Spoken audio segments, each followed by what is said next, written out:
Laika! Are you stark raving mad? It was Laika. I am sure of it. That spirited little dog saved me. Laika saved you in her little space machine. I believe the correct term is capsule, General. Don't push your luck any further, Ivan Ivanovich. I fear it might snap. Oh, my apologies, General. In my excitement to explain what I discovered on the far side of the Metagalaktik's interiors, I got carried away. And it happened like this.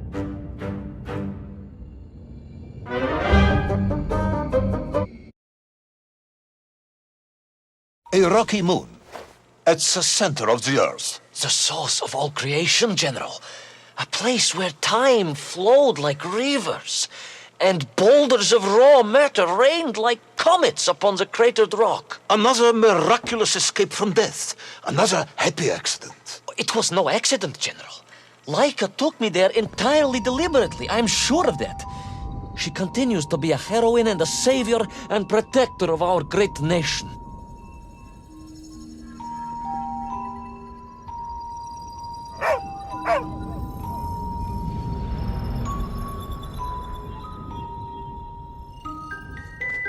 Laika died in orbit. No, General, she did not. She's very much alive and happy, and currently living several miles below our feet. Laika is dead, Ivan. She most certainly is not, General. This is the real world, Tavarish. A world where you did not go to the center of the earth, and Laika died in orbit. In my world, General, Laika is still alive. A better world, some may argue. Very well. I will live in your world for a while longer, but time is running out. Ah, yes, time, General. I was just coming to that.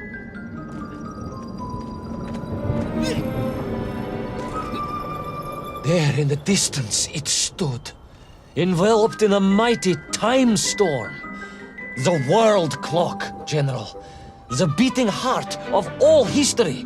The axis mundi, the pillar of the world. Not enough to conquer Russia by drilling back to the surface with his magical mind-controlling atomic radio set then. No, General. You see, what if he could fuse little Orpheus directly with the world clock?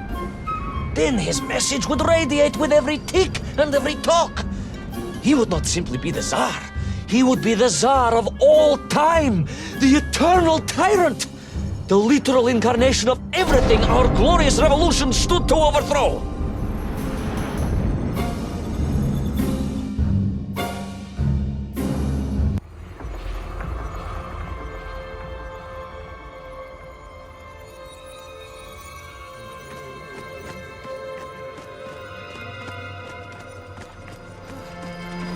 Sonikiv! Uncanny, General. But it was somehow different. I felt no cold. The waves were motionless. Indeed, it was as if I had stepped free of those rivers of time and stood on entirely motionless ground. And there in the distance, What? debris from Syria and tall slave mines had washed up here, almost as if I were meant to find it. And there, amongst it, the winking of steel led me to a blasting cap, and a plan began to form.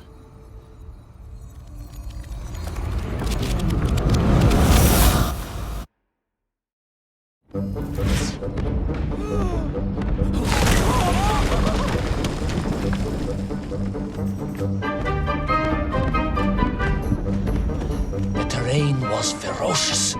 Explosive eruptions of fire and heat. Thunderous emissions and lethal gases. Much like your cousin Pavel, perhaps, as a result of consuming all of those stolen eggs. Aha! General, you have been listening after all!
Agartha again. But why? You are stalling, comrade. The clock is ticking. Tick-tock, tick-tock! Of course! In a flash of inspiration, I understood. It was all wrong, you see, General. That we can agree on. We should never have gone to the center, because without little Orpheus, Toll could not have become the tyrant he had. The rocket drill was his means to reach the world clock, but it was little Orpheus that enabled him. And the time itself, the world clock itself, was determined to make matters right. With a little help from you, of course. Merely a simple pawn in a game played upon a cosmic scale, General. But a pawn who understood that he was being given a second chance to grab a chunk of the explosive resin that wondrous city was built upon.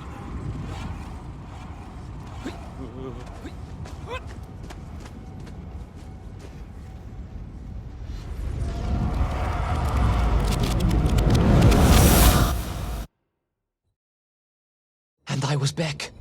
The mighty river of time roared past me, carrying the weight of the whole of history with it. Even for you, this is a stretch.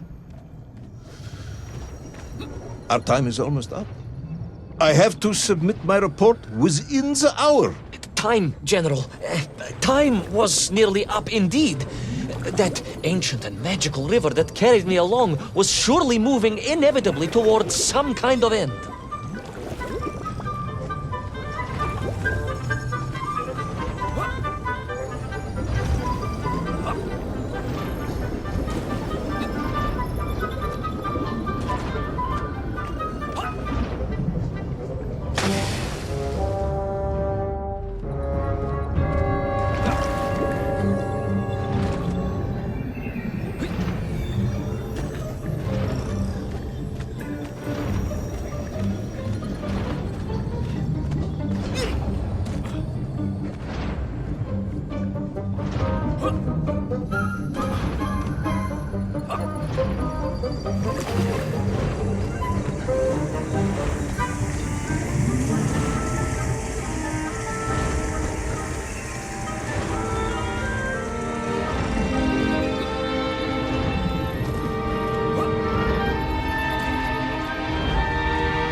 Enough.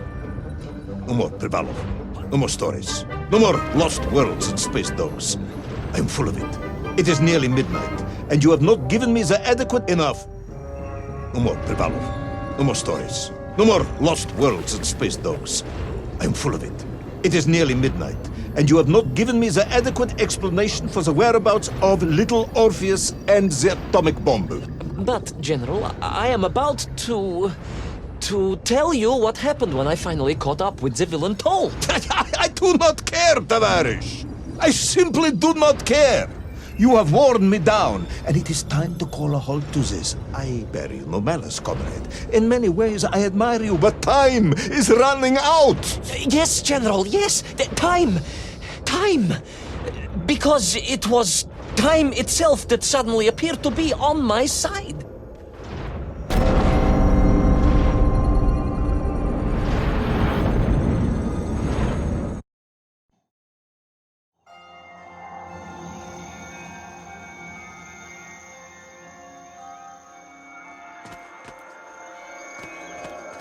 Perhaps the world clock was so impressed with your egg-wearing antics it decided to return you to Plutonia for a second attempt. I would strongly suggest you cut to the chase. The chase, yes. The pursuit of Toll and little Orpheus. I stood there with the resin fragment in one hand and the blasting cap in the other, and then, just like that, a clock began to ring. The world clock? No, General, an alarm clock. My Slava alarm clock, in fact, given to me by Auntie Marsha. The one who married the beef investigator. The very same. And the moment I saw that clock, I knew what I had to do.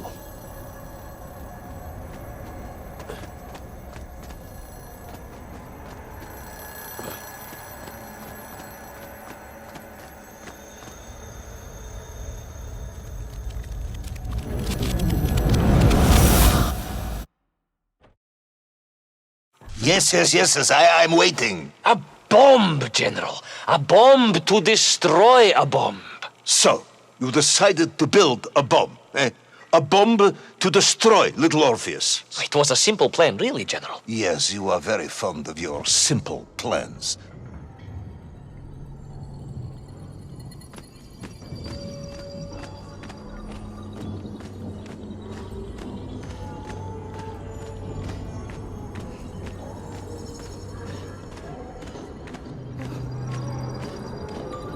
It was the last time I was to see those poor enslaved men on my journey.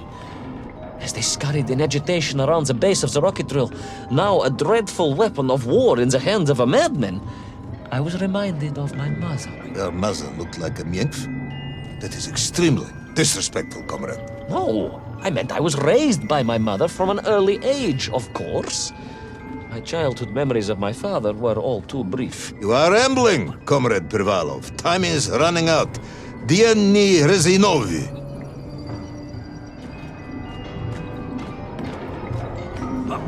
Time will run out for us all, General, will it not?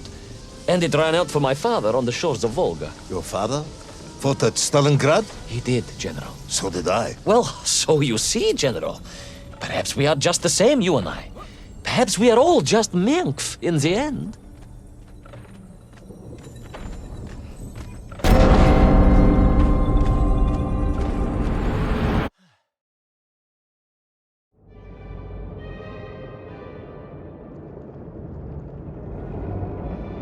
What possible use in the construction of a bomb could be found in the belly of a giant whale?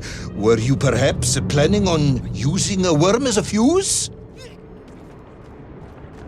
That would be ridiculous, General. I would hate to undermine your otherwise entirely plausible account. You forget, General. The belly of the beast was full of shipwrecks. And on one of them, I was bound to find what I was looking for. Fuse wire. Comrade, yes, you'd forgotten all about the fuse until I reminded you, hadn't you? General, your cynicism is unbecoming to a man of your rank and stature.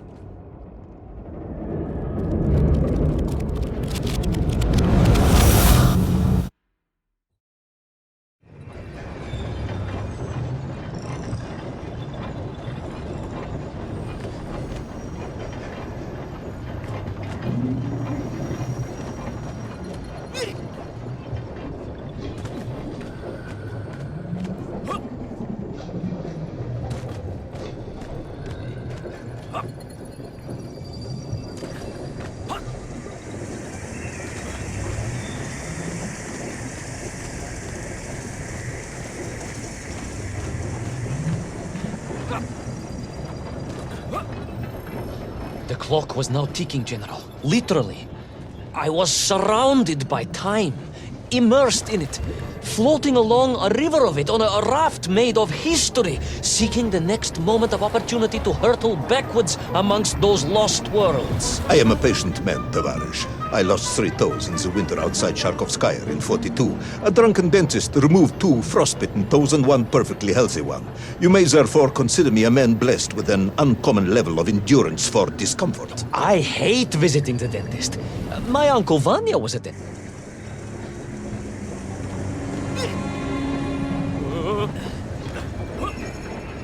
The clock was now ticking, General. Literally.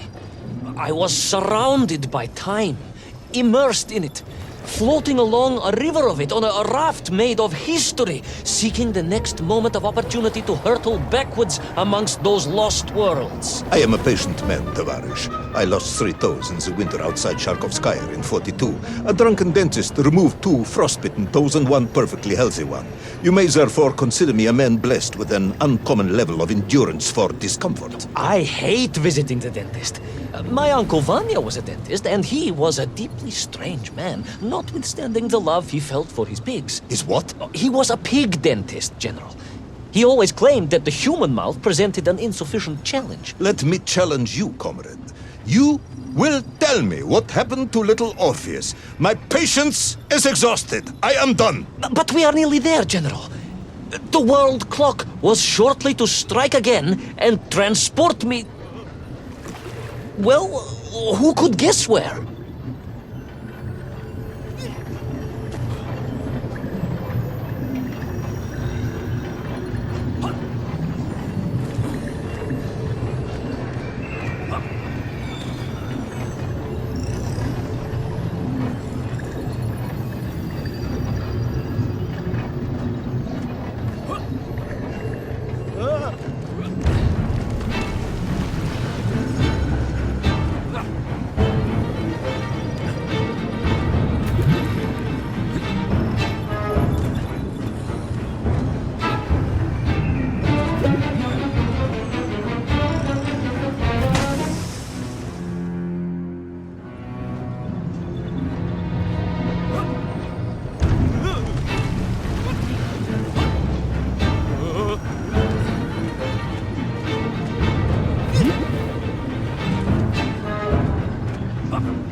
And so to the ocean floor, and that strange submerged city, and those poor lost vessels.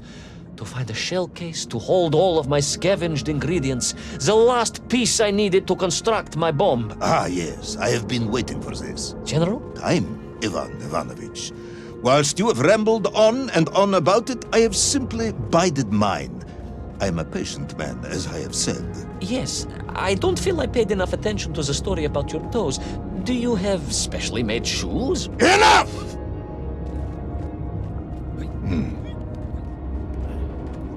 Now I have your full attention. Indulge me, Tavarish. Explain to me how you made this bomb. General? Your bomb, comrade, that you so brilliantly constructed to destroy little Orpheus. Tell me how you made it.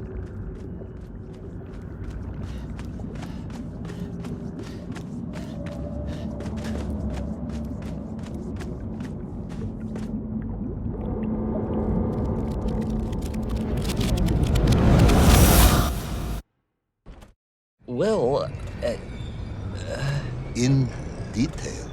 The type of detail that should present no problem to a man who is actually capable of building a bomb, which I suspect would be an entirely different man to one who cheated on his entrance exams for the cosmonaut program.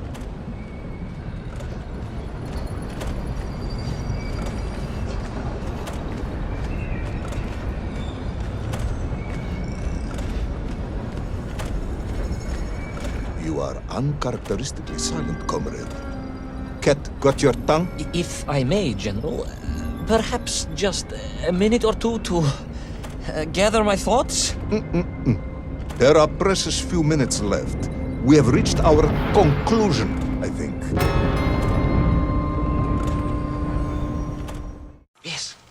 Yes, we have, General. I gazed up at the world clock and knew I had arrived at my destination. Whatever lay inside would see my journey end one way or another. But I had no idea of the marvels that awaited me. And The bomb, Ivan Ivanovich! Tell me how you built the bomb! it was a wonderful sight. The world... It is 2 minutes to midnight, Ivan. It is time to end the story.